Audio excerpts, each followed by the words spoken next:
Hello students, myself Professor Anil Kumar, and today we will be covering the next topic of computer organization. So in the last lecture we have gone through the memory organization. In that particular lecture we have gone through what is memory hierarchy. We have talked about RAM, ROM, associative memory, cache memory, and virtual memory organization. So in this lecture we will be covering the second part of unit 3, that is assembly language.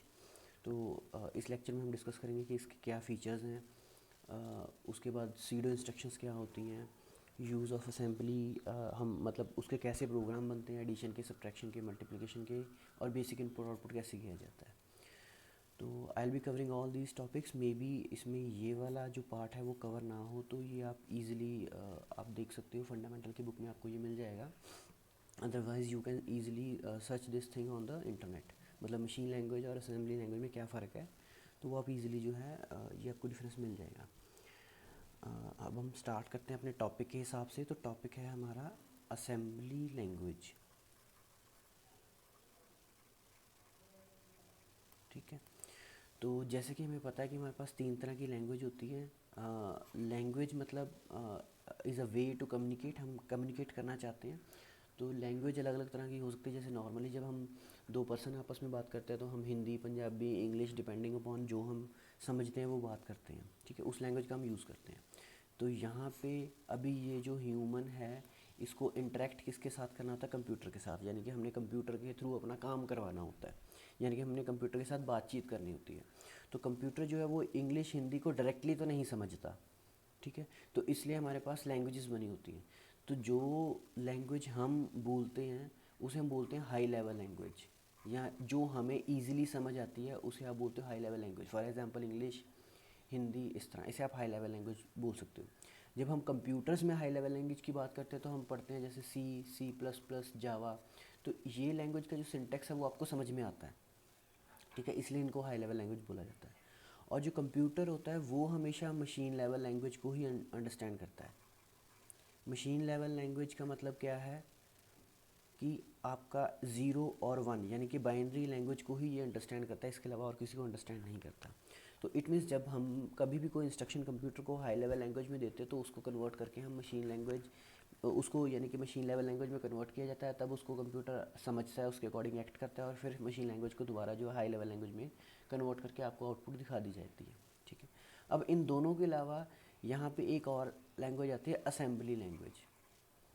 अब आप इस तरह इसको समझिए कि ये जो high level language है ये कंप्यूटर को बिल्कुल भी समझ में नहीं आती, और ये मशीन लैंग्वेज हमें बिल्कुल भी समझ में नहीं आती. तो असेंबली लैंग्वेज क्या है? एक मिडल लेवल की ये लैंग्वेज है. इसमें क्या है कि आप निमोनिक्स का यूज़ करते हो. निमोनिक्स होते हैं, जैसे हम ऐड के लिए ऐड लिख दिया, सब्ट्रैक्ट के लिए सब लिख दिया. ठीक है, सर्कुलर शिफ्ट के लिए सी आई एल लिख दिया. तो ये आपकी जो भी कमांड्स होंगी हाई लेवल लैंग्वेज की, उनको आपने निमोनिक्स उनके सिंबल से बना लिए होते हैं. ठीक है, और इन सिंबल्स का आप यूज़ करते हो. तो अब ये जो सिंबल्स हैं ये कंप्यूटर के थोड़ा नज़दीक हैं. मतलब इनको मशीन लैंग्वेज में कन्वर्ट करना, असेंबली लैंग्वेज को मशीन लेवल में कन्वर्ट करना वो थोड़ा सा आसान है बजाय कि हाई लेवल लैंग्वेज के. तो अब असेंबली लैंग्वेज को जब आप मशीन लेवल लैंग्वेज में कन्वर्ट करोगे तो वहाँ पे एक असेंबलर जो है ये हमारे काम आता है. असेंबलर क्या करता है? असेंबली लैंग्वेज को मशीन लेवल लैंग्वेज में कन्वर्ट करता है, और फिर आपका कंप्यूटर जो भी परफॉर्म करना होता है इसने परफॉर्म करके दोबारा आपको जो आउटपुट है वो प्रोवाइड कर देता है. ठीक है. तो अब ये जो लैंग्वेजेस होती हैं ये दो होती हैं आपकी. ये तीन तरह की तो हमने पढ़ ली, हाई लेवल, असेंबली और मशीन लेवल. ठीक है, इसे high level, middle level, low level भी बोल देते हैं कई जगह. तो अब ये जो लैंग्वेजेस होती हैं ये कई तो होती हैं मशीन डिपेंडेंट, और कई जो होती हैं वो होती हैं मशीन इंडिपेंडेंट. मशीन इंडिपेंडेंट का मतलब कि अगर आपने एक जगह पे कोई कोड बनाया है किसी लैंग्वेज में, तो उसी कोड को अगर आप दूसरी जगह रन करोगे तो ईजिली रन हो जाता है, उसे हम बोलते हैं मशीन इंडिपेंडेंट. मशीन डिपेंडेंट आपने एक जगह कोड बनाया तो उसका जो सिंटेक्स वगैरह या उसकी जो स्टोरेज करने का उसका तरीका जो है वो दूसरी मशीन पे जाके अगर चेंज हो जाए तो उसको बोल देते हैं मशीन डिपेंडेंट. मतलब मशीन के हिसाब से हमें लैंग्वेज जो है वो चेंज करनी पड़ती है. ठीक है. तो अब हमारे पास जितने भी कमर्शियल कंप्यूटर्स आते हैं उन सभी की जो है अपनी अपनी असेंबली लैंग्वेज होती है. यानी कि असेंबली लैंग्वेज क्या होगी आपकी? Machine dependent. ठीक है, मशीन के ऊपर ये डिपेंड करती है. और आप जब भी कोई कमर्शियल कंप्यूटर यूज़ करते हो तो उसके साथ आपको मैनुअल मिलता है। उस मैनुअल में रूल्स बताए गए होते हैं कि असेंबली लैंग्वेज को कैसे लिखना है, उसकी पूरी डॉक्यूमेंटेशन होती है और उस डॉक्यूमेंटेशन के बेस के ही ऊपर आप जो है असेंबली लैंग्वेज को यूज़ करते हो। सो अब हम जनरली बात करेंगे कि जनरल वे में आपकी असेंबली लैंग्वेज किस तरह की होती है। तो असेंबली लैंग्वेज में जो है हमारे पास लाइन ऑफ कोड होता है, यानी कि एक लाइन का कोड होता है। उस लाइन में हमने कुछ सिंबल्स लिख रखे होते हैं और वो सिंबल्स क्या करते हैं, आपके कुछ बेसिक ऑपरेशंस करते हैं कंप्यूटर के।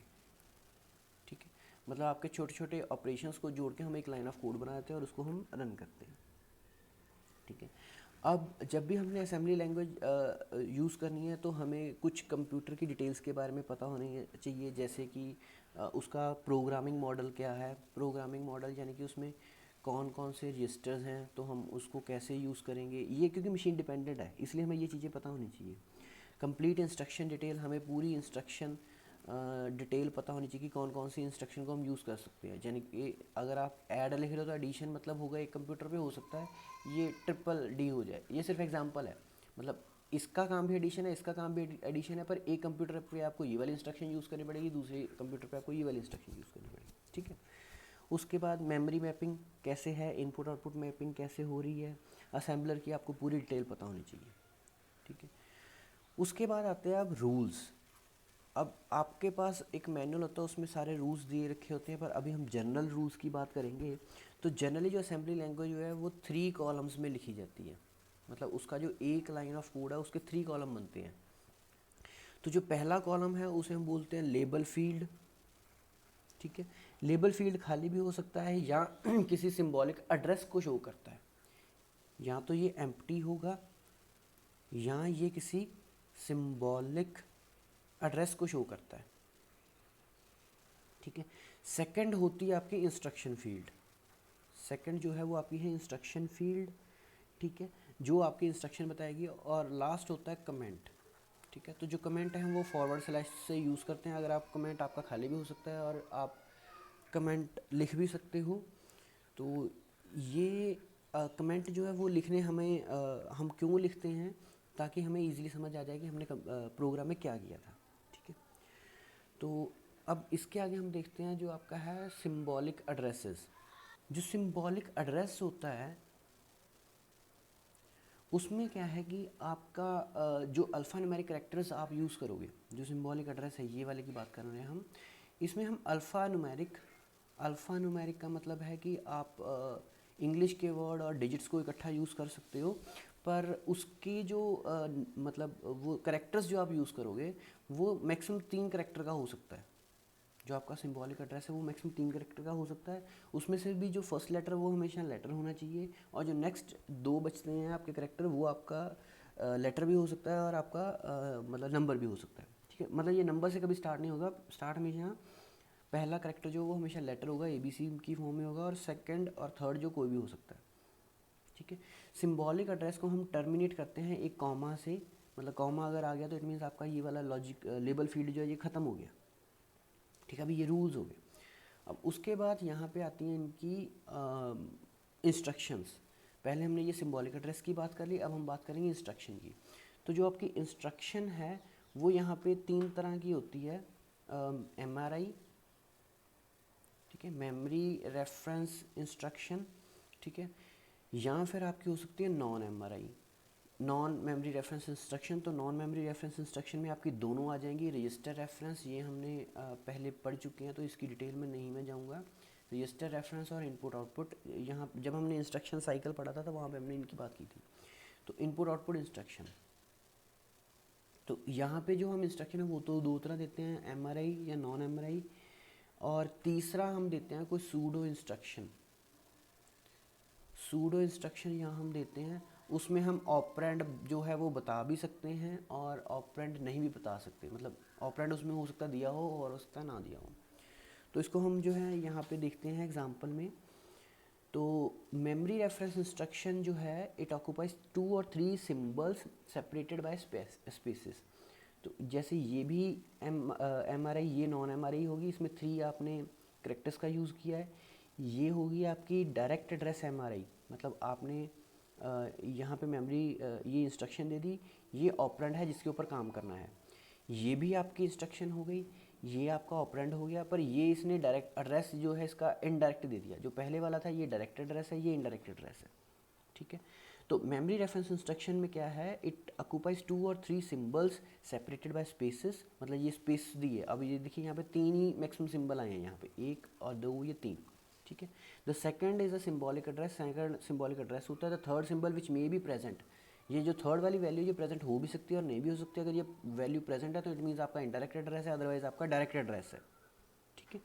अब जो नॉन एमआरआई होती हैं उनमें कभी भी एड्रेस होता ही नहीं है, ठीक है। ये वाली जो है ये नॉन एमआरआई है, ये जो है ये नॉन एमआरआई है, ठीक है। तो इसमें आपका कभी भी एड्रेस नहीं होता। ये दो थी जो, ये आपकी थी एमआरआई, ठीक है। तो इसमें आपकी ये 3 वैल्यूज़ हो सकती थी, इसमें ये खाली था और इसमें ये आपकी वैल्यू था, मतलब ये दो होगी आपकी एमआरआई और जो फर्स्ट वाली होगी ये आपकी नॉन एमआरआई होगी, ठीक है। उसके बाद आते हैं आपकी सूडो इंस्ट्रक्शंस। सूडो इंस्ट्रक्शंस क्या है कि it is not a machine instruction but rather instruction to the assembler. मतलब हम क्या करते हैं, हम डायरेक्टली कोई इंस्ट्रक्शन नहीं देते, पर हम असेंबलर को कोई डायरेक्शन दे देते हैं कि आप यहाँ से जो है प्रोसेसिंग स्टार्ट कर लो, आप किसी ट्रांसलेशन के किसी फेज़ के बारे में बता देते हो, ठीक है। तो उसे हम बोलते हैं सीडो इंस्ट्रक्शंस। जैसे यहाँ पे है ORGN, ठीक है। तो ORGN ये बताता है कि एन जो है ये हेक्साडेसिमल एड्रेस होता है, हेक्साडेसिमल नंबर होता है। ये आपकी वो मेमोरी लोकेशन को बताता है जहाँ पे आपकी इंस्ट्रक्शन पड़ी है, जहाँ फिर आपका ऑपरेंड पड़ा हुआ है, ठीक है। जैसे एंड है तो ये सिर्फ ये बता रहा है कि आपके प्रोग्राम जो है वो एंड हो चुका है। जैसे ये DECN लिख दे तो ये बता रहा है कि ये जो नंबर हम यूज़ कर रहे हैं ये डेसिमल नंबर है, ठीक है। और ये जो है ये आपका हेक्स एन लिख दिया तो इट मीन्स जो आपका एन है वो आपका हेक्साडेसिमल नंबर है, ठीक है। जो अभी हमने ये फील्ड्स के बारे में बात कर ली, देखिए पहले हमने लेबल फील्ड की बात करी थी, यहाँ पे सिंबॉलिक एड्रेस की, इंस्ट्रक्शंस की हमने बात कर ली कि आपकी एमआरआई हो सकती है, नॉन एमआरआई हो सकती है, या आपकी सूडो इंस्ट्रक्शन हो सकती है। नॉन एमआरआई में सिर्फ एक ही करेक्टर होगा, सॉरी एक ही आपका सिंबल होगा, और नॉन एमआरआई में एक ही होगा, और एमआरआई में आपके 3 हो सकते हैं मैक्सिमम, ठीक है। तो पहली उसमें इंस्ट्रक्शन थी, दूसरा आपका ऑपरेंड हो सकता है, और तीसरा ऑपरेंड या सिंबॉलिक एड्रेस हो सकता है, तीसरा आपका प्रेजेंट हो सकता है या नहीं हो सकता। अगर नहीं है तो आपका मतलब डायरेक्ट एड्रेस है, अगर है तो वो इनडायरेक्ट एड्रेस है। उसके बाद हम बात करें अब कमेंट्स की। तो कमेंट्स जो हैं ये आपके, हमने पहली बात कर ली, ये फॉरवर्ड स्लैश के बाद हम लिखते हैं, और ये सिर्फ आपका कंपाइल असेंबलर इनको कुछ यूज़ नहीं करता, पर ये सिर्फ आपके यूज़र के लिए यूज़फुल हैं अंडरस्टैंडिंग के लिए, ठीक है। तो अभी हम जो है एक सिंपल सा प्रोग्राम देख लेते हैं। तो इस प्रोग्राम को समझने के लिए पहले आपको सब्ट्रैक्शन के बारे में पता होना चाहिए। तो हमने, अगर आपको याद हो तो हमने सब्ट्रैक्शन का जब पढ़ा था तो उसमें हमने पढ़ा था कि अगर ये आपका सब्ट्राहैंड है, ये सब्ट्राहैंड हो गया, ये माइन्यूंड हो गया, तो सब्ट्राहैंड का टूस कॉम्प्लीमेंट ए में हम क्या करते थे, बी का टूस कॉम्प्लीमेंट जो था वो ऐड करते थे, तो ये आपका माइनस हो जाता था, ठीक है। तो वही काम हम यहाँ पे करेंगे। तो सबसे पहले तो हमने क्या किया, हमने ORG 100 कर दिया, यानी कि आपका प्रोग्राम जो है वो 100 लोकेशन से स्टार्ट हो गया। उसके बाद हमने LDA, अब ये कमांड्स हैं, ठीक है। तो इंस्ट्रक्शंस हैं, ये सारी जो इंस्ट्रक्शंस हैं आपको input output memory reference instructions, ये आपको रजिस्टर रेफरेंस इंस्ट्रक्शन, ये आपको इंस्ट्रक्शन सेट में मिल जाएंगी।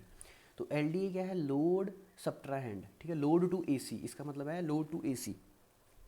तो आपने सब्ट्राहैंड को किया लोड, यानी कि इस बी को लोड कर लिया, ठीक है। उसके बाद उस आपने उसका किया CMA, मतलब आपने उसका कॉम्प्लीमेंट AC, जो भी AC में है उसका कॉम्प्लीमेंट ले लो।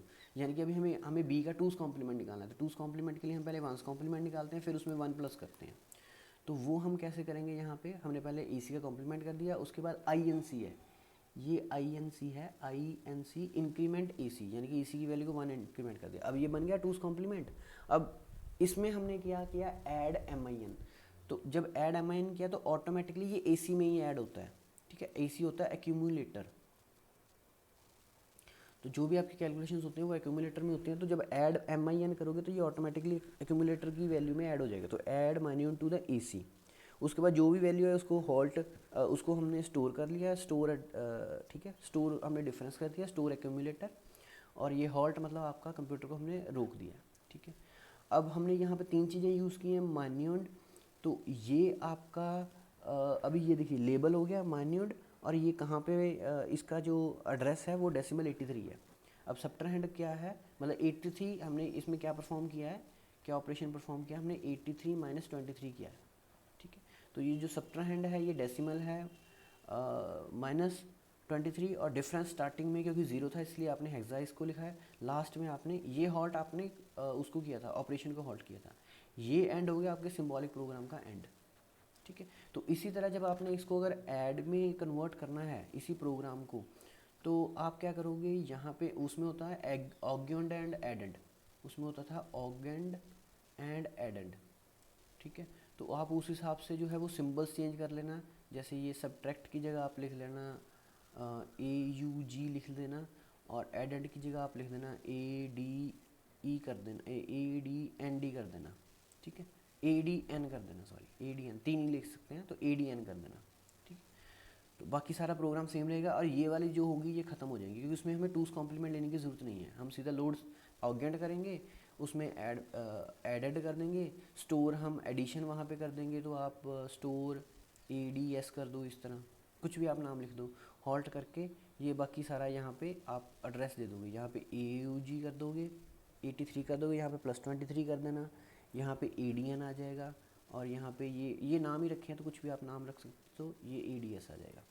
ठीक है, या सम कर देना, अगर ये ADS नहीं समझ आ रहा है तो सम कर देना, सम ज़्यादा बेटर है नाम। ठीक है, तो यहाँ पे आप सम कर सकते हो। तो इसी सब्ट्रैक्ट को आप एडिशन में कन्वर्ट कर सकते हो। सिर्फ आपको क्या है, ये दो जो है ये डिलीट करनी है, और ये जो वेरिएबल्स आपने लिए हैं सब्ट्राहैंड और मान्यूएंड और ये डिफरेंस, तो आपने सिर्फ ये 3 वेरिएबल्स को जो है चेंज करना है, और यहाँ पे वैल्यू वो चेंज करनी है बस। ठीक है, तो ये आपका यही प्रोग्राम एडिशन का बन जाएगा। उसके बाद आता है आपका मल्टीप्लिकेशन का प्रोग्राम। तो मल्टीप्लिकेशन के प्रोग्राम को समझने से पहले हमें मल्टीप्लिकेशन आनी चाहिए। तो मल्टीप्लिकेशन तो आपको हमने पहले भी करके बताई थी, तो वही सेम मेथड है। जैसे हम यहाँ पे इन्होंने ये x लिया है और y लिया है, तो x की जो इनपुट है वो है 0, 4 टाइम्स 0, उसके बाद 4 टाइम्स 1, और y की वैल्यू है 4 टाइम्स 0 और 1011। ठीक है, तो ये वाली तो है ही हैं। तो इसको जब आप मल्टीप्लाई करोगे तो आप क्या करते थे, 1 से जब मल्टीप्लाई करते थे तो सारी वैल्यूज़ को एज इट इज़ लिख देते थे। ठीक है, उसके बाद आप क्रॉस आगे लगाते थे, फिर 1 से फिर दोबारा ये सारा आप ऐसे ही लिख दोगे। ठीक है, मतलब इसको अब आप पार्शली ऐड भी कर सकते हो, इसको ऐड कर लो, फिर आप यहाँ पे 2 क्रॉस लगा लो, फिर 0 से आप करते थे, तो ये जो नॉर्मली हम मल्टीप्लाई करते हैं, ठीक है, उसी तरह आप मल्टीप्लाई करते थे, ये हम पहले बात कर चुके हैं। अब उसको आपने थोड़ा सा लॉजिकली कन्वर्ट करना है, तो उसके लिए आप क्या करोगे, आंसर जो है दोनों का सेम आएगा। तो अब लॉजिकली इसको जब करना है तो हम क्या करेंगे, हम x को लिखेंगे 4 टाइम्स 0, यहाँ पे 4 टाइम 1 आ गया, y की वैल्यू जो है ये आपकी आ गई 0 0 0 0 1 0 1 1। तो ये आपका हो गया मल्टीप्लिकेंड, इसको हमने मल्टीप्लाई करना है, और ये हो गया आपका मल्टीप्लायर। तो इनिशियली आपने p की वैल्यू को क्या सेट कर लिया है, 0, मतलब आपका p हो गया प्रोडक्ट। तो आपका स्टार्टिंग में हम मान के चल रहे हैं कि जो हमारे पास p है वो क्या आ गया, 0। ठीक है, तो अभी हम फर्स्ट स्टेप करते हैं। ठीक है, तो फर्स्ट यहाँ पे मैं नंबरिंग लिख रहा हूँ, फर्स्ट स्टेप, यहाँ पे ये सेकंड स्टेप, सॉरी चलो साथ साथ लिखते हैं। ये फर्स्ट स्टेप आ गया, तो फर्स्ट स्टेप में आपका यहाँ पे क्या आ रहा है, 1।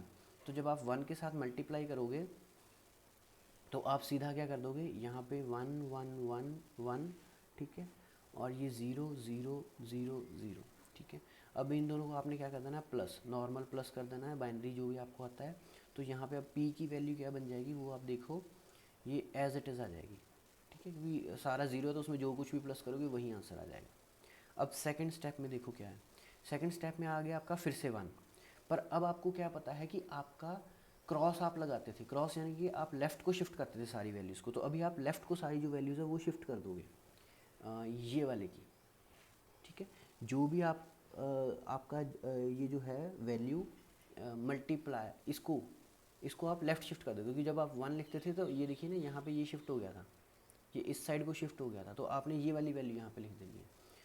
तो इसको अगर आप 1 टाइम शिफ्ट करोगे, ठीक है, तो ये क्या बन जाएगा, 0, लेफ़्ट शिफ्ट करना है, सारी बिट्स को लेफ़्ट को ले जाओगे, तो ये 1 1 1 1, ये देखिए इसको हमने लेफ़्ट शिफ्ट कर दिया, यहाँ पे लास्ट में हमने 0 लगा दिया, और इसको आप दोबारा ऐड कर लोगे।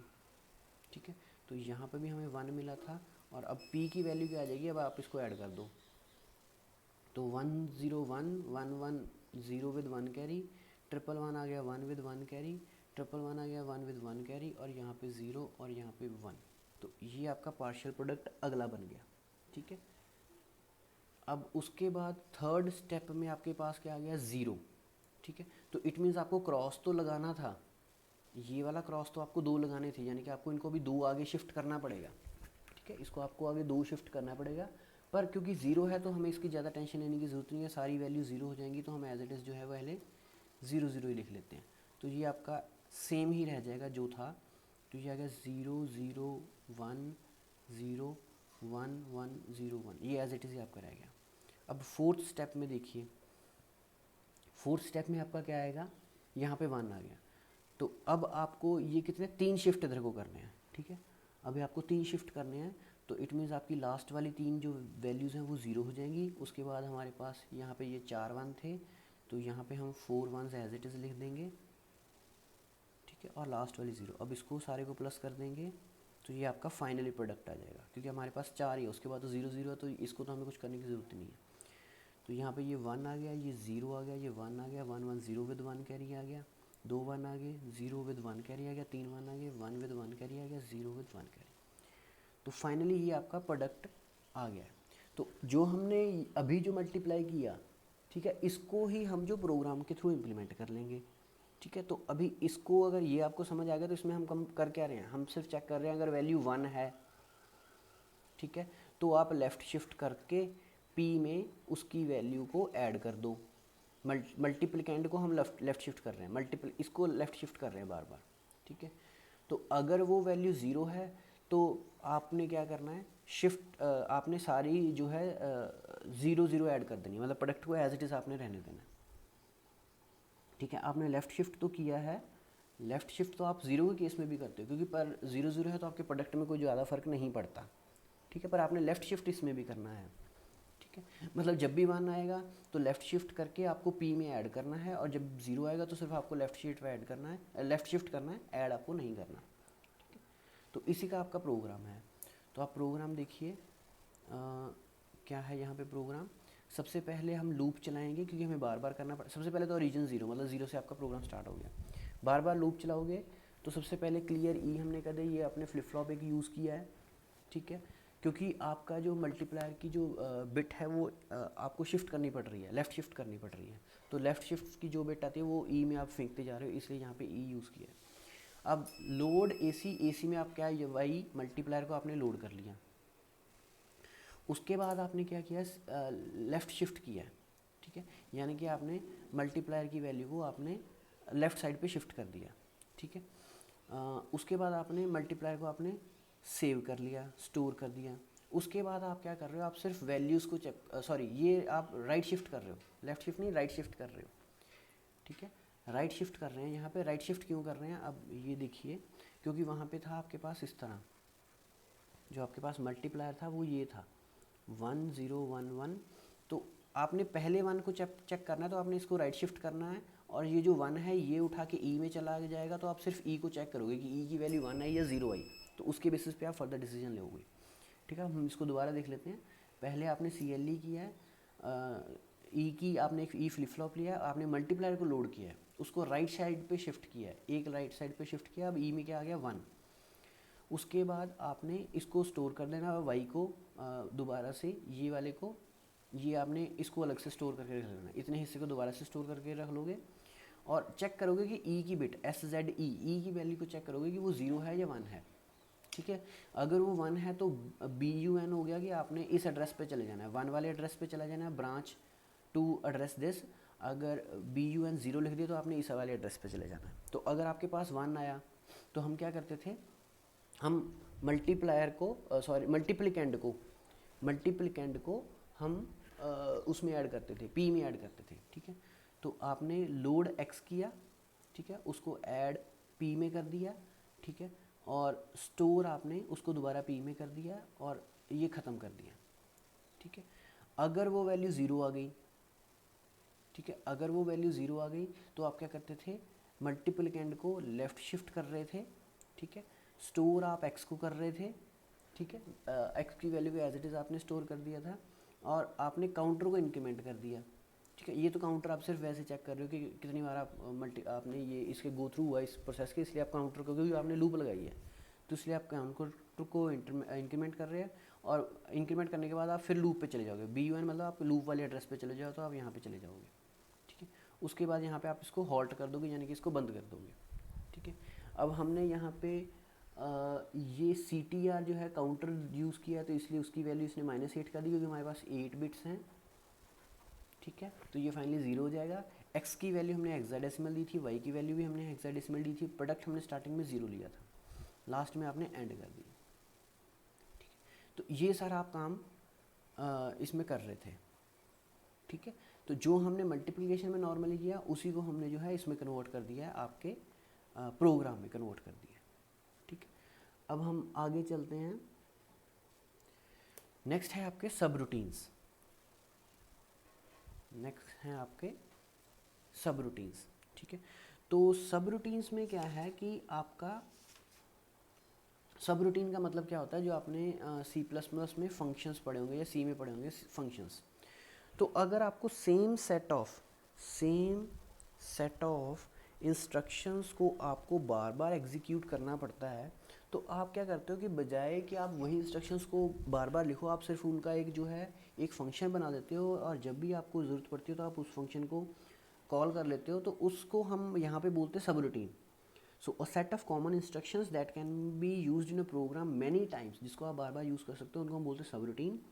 Each time the subroutine is used the main part of the program, जब भी आप सब रूटीन को यूज़ करते हो तो मेन प्रोग्राम में से एक ब्रांच निकल जाती है, यानी कि ये आपका मेन प्रोग्राम है, वहाँ से हम सब रूटीन पे चले गए, सब रूटीन 1 पे चले गए, ठीक है। आफ्टर द सब रूटीन जब ये एग्जीक्यूट हो गया तो आपने दोबारा मेन में आ जाना होता है, तो ये आपकी होगी कॉल, ये आपकी होगी रिटर्न। आपने पहले कॉल किया, फिर आप यहाँ पे रिटर्न हो रहे हो, ठीक है। तो अब ब्रांच हाँ, अब इसमें क्या है कि ये मेन में सब रूटीन पे कैसे जाना है, तो आपको सब रूटीन का एड्रेस पता होना चाहिए, और सब रूटीन से आपने वापस मेन में आना है तो आपको रिटर्न एड्रेस पता होना चाहिए। तो इट मीन्स जब भी हम सब रूटीन को कॉल करते हैं तब के तभी हम उसका रिटर्न एड्रेस जो है सेव कर लेते हैं, ठीक है, ताकि हम वापस वहीं पे आ सकें। तो इसलिए जब भी हम सब रूटीन को कॉल करेंगे तो हम करेंगे अब यहाँ पे BS से, ठीक है। अब जैसे पिछले प्रोग्राम में भी ये तकरीबन सब रूटीन्स था, पर यहाँ पे हम सीधा ब्रांच टू एड्रेस बता रहे थे कि किस एड्रेस पे आपने जाना है, तो 1 पे जाना था, 0 पे जाना था, उसके बाद दोबारा आप यहाँ पे लूप पे जा रहे थे, ठीक है।